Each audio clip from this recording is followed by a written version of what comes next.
ഗുരുക്കന്മാരെ, സ്നേഹമുള്ള കൂട്ടുകാരെ, ഞാനൊരു കഥ പറയാം. നല്ല രസമുള്ള കഥയാണ്.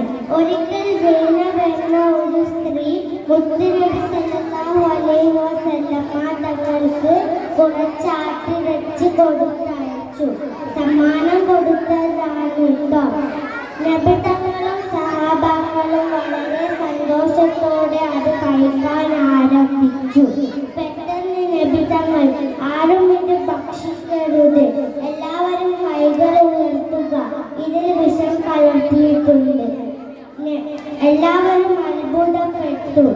നബി തങ്ങൾ ആ പെൺകുട്ടിയെ കൊണ്ടുവരാൻ പറഞ്ഞു. അവൾ വന്നപ്പോൾ നബി തങ്ങൾ ചോദിച്ചു, നീ ഇതിൽ വിഷം കലർത്തിയിട്ടുണ്ടോ? ഉണ്ട്, അവൾ മറുപടി പറഞ്ഞു.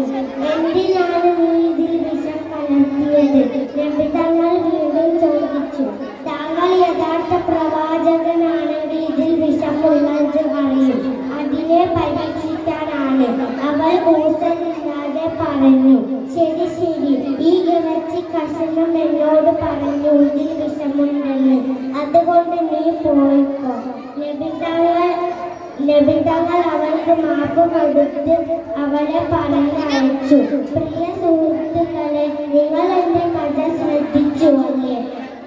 മുത്തുനബി സല്ലല്ലാഹു അലൈഹി വസല്ലം തങ്ങളുടെ സ്വഭാവം എങ്ങനെയുണ്ട്? തങ്ങളെ കൊല്ലാൻ വന്നവർക്ക് പെട്ടെന്ന് മാപ്പ് കൊടുത്തു പറഞ്ഞയച്ചു അല്ലേ? നമ്മളും ഇത്തരത്തിലുള്ള സ്വഭാവക്കാരാകണം. ഇതോടുകൂടി എന്റെ കഥ ഞാൻ അവസാനിപ്പിക്കുന്നു. അസ്സലാമു അലൈക്കും.